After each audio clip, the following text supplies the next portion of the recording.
ఇలా చూసారా meal maker fry. Hi friends, నమస్తే. ఎలా ఉన్నారు? Welcome to flavours of homemade. ఇవాళ మన recipe meal maker pepper fry. Soya చంక్స్తో తయారు చేస్తాం కదా సోయా ఫ్రై.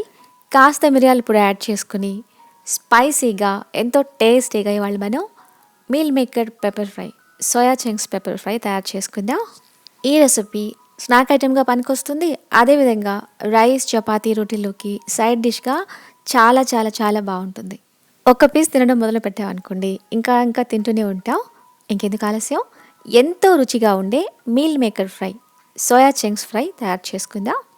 ముందుగా ఒక గిన్నెలో 2 కప్పుల సోయా చంక్స్ తీసుకోవాలి. గ్రాముల్లో అయితే ఇవి దగ్గరగా 100 గ్రామ్స్ ఉంటాయి. ఇప్పుడు ఇందులో వేడి వేడి వాటర్ను పోసి 2 గంటల పాటు నానపెట్టుకోవాలి. మంచినీళ్ళలో కూడా వీటిని నానపెట్టుకోవచ్చు. కాకపోతే మంచినీళ్ళలో నానపెడితే 4 నుంచి 5 గంటల పాటు నానపెట్టాల్సి ఉంటుంది. వేడి నీళ్ళలో అయితే 2 నుంచి 2.5 గంటల పాటు, అంటే ఈ టైంలో బాగా నాని రెడీ అయిపోతాయి. వీటిని నేను వేడి నీళ్ళల్లో 2 గంటల పాటు నానపెట్టుకున్నాను. ఇలా చూసారా, చక్కగా నాని రెడీ అయిపోయాయి. ఇప్పుడు వీటిని బాగా పిండుకొని మీల్ మేకర్లో ఉన్న వాటర్ని అంతా తీసేసేయాలి. నీళ్ళని పూర్తిగా తీసేయాలి. సోయా చంక్స్లో వాటర్ మిగిలింటే మసాలా చక్కగా పీల్చుకోలేదు, అందువల్ల మీల్ మేకర్ ఫ్రై అంత టేస్టీగా ఉండదు.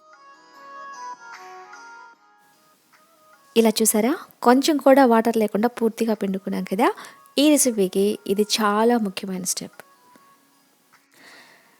స్టవ్ వెలిగించి బాండలు పెట్టుకుని అందులో 3 టేబుల్ స్పూన్స్ లేదా అవసరమైనంత ఆయిల్ వేసుకోవాలి.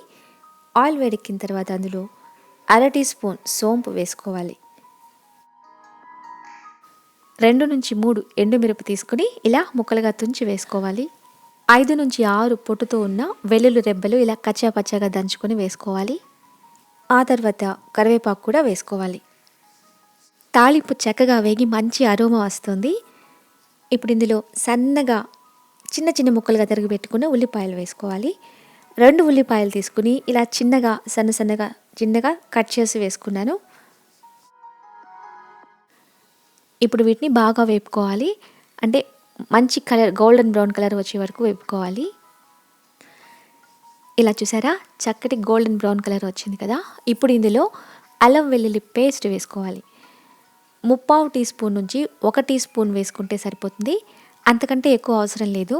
తాలింపులో మనం వెల్లుల్లి వేసుకున్నాం కదా, అల్లం వెల్లుల్లి పచ్చివాసన పోయే వరకు వేపుకోవాలి. వేపుకున్న తర్వాత ఇందులో టొమాటోలు వేసుకోవాలి. 2 టొమాటోలు తీసుకుని ఇలా ముక్కలుగా కట్ చేసి వేసుకున్నాను. మరీ పెద్ద పెద్ద ముక్కలుగా కాకుండా, అలానే మరీ చిన్న చిన్న ముక్కలుగా కాకుండా కొంచెం ఇలా చిన్న చిన్న ముక్కలుగా కట్ చేసి వేసుకోవాలి. ఉల్లిపాయలు చక్కగా వేగిన తర్వాతే మనం ఇందులో టొమాటోస్ని వేసుకోవాలి. స్టెప్ బై స్టెప్ ప్రాపర్గా కుక్ చేసుకుంటే, అంటే ఏ పదార్థం ఎంత వేగిన తర్వాత ఆ తర్వాత ఏ పదార్థం వేసుకోవాలి, ఇలా ప్రాపర్గా స్టెప్ బై స్టెప్ మనం ఈ రెసిపీని కుక్ చేసుకుంటే ఈ మీల్ మేకర్ ఫ్రై చాలా చాలా చాలా టేస్టీగా వస్తుంది. టొమాటో ముక్కలు కాస్త కొంచెం మెత్తపడే వరకు వేపుకున్న తర్వాత ఇందులో పౌడర్ మసాలాలు వేసుకోవాలి. ఇలా చూసారా, టొమాటో ముక్కలు కూడా కాస్త మెత్తపడ్డాయి కదా. 1/2 టీ స్పూన్ పసుపు, 1 టీ స్పూన్ కారం, 1 టీ స్పూన్ ధనియాల పొడి, 1/2 టీ స్పూన్ జీలకర్ర పొడి వేసుకొని వీటన్నిటిని బాగా మిక్స్ చేసుకొని కుక్ చేసుకోవాలి. తర్వాత రుచికి సరిపడా ఉప్పు వేసుకొని బాగా మిక్స్ చేసుకోవాలి. ఆ తర్వాత ఇందులో వాటర్ పోసుకొని వండుకోవాలి.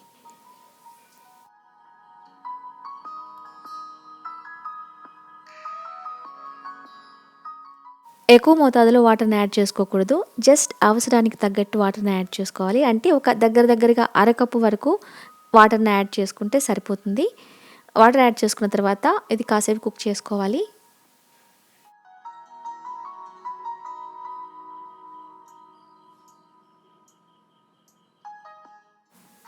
మసాలా బాగా కుక్ చేసుకుని ఇలా కాస్త దగ్గరగా వచ్చిన తర్వాత ఇందులో కొత్తిమీర వేసుకుని మిక్స్ చేసుకోవాలి.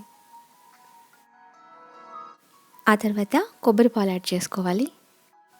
1 కప్ కొబ్బరి పాలు ఇందులో వాడుతున్నాను. ఒక 4-5 పెద్ద పెద్ద ముక్కలు కొబ్బరిని తీసుకుని వాటర్ యాడ్ చేసుకుని అందులోంచి తీసుకున్న 1 కప్పు కొబ్బరి పాలు ఇవి. ఇందులో కొబ్బరి పేస్ట్ వేసుకోకూడదు. కొబ్బరి పేస్ట్ వేసుకొని కుక్ చేస్తే ఈ రెసిపీ టెక్స్చర్ అండ్ టేస్ట్ కూడా మారిపోతుంది. సో, తప్పకుండా ఇందులో కొబ్బరి పాలు ఉపయోగించాలి. కోకోనట్ మిల్క్ యాడ్ చేసుకున్న తర్వాత 8-10 నిమిషాల పాటు లో టు మీడియం ఫ్లేమ్‌లో దీన్ని కుక్ చేసుకోవాలి. ఇలా చూసారా? కుక్ చేసుకున్న తర్వాత మంచి కలర్‌తో పాటు స్మూత్‌గా చక్కటి గ్రేవీ తయారైంది. గ్రేవీ ఈ టెక్స్చర్ వచ్చే వరకు మనం వండుకోవాలి. ఇప్పుడు గరం మసాలా యాడ్ చేసుకుంటున్నాను. ఒక పావు టీ స్పూన్ గరం మసాలాని యాడ్ చేసుకుని బాగా మిక్స్ చేసుకోవాలి. ఈ స్టేజ్‌లో రెడీ చేసి పెట్టుకున్న మీల్ మేకర్‌ని ఇందులో వేసుకోవాలి. సోయా చంక్స్ కొంచెం కూడా వాటర్ లేకుండా ఉండాలి. అప్పుడే మనం తయారు చేసుకున్న ఈ రుచికరమైన మసాలా సోయా చంక్స్ పీల్చుకుని మనకు మంచి టేస్ట్ వస్తుంది. మసాలాలో మీల్ మేకర్‌ని యాడ్ చేసుకున్న తర్వాత బాగా మిక్స్ చేసి కాసేపు వండుకోవాలి.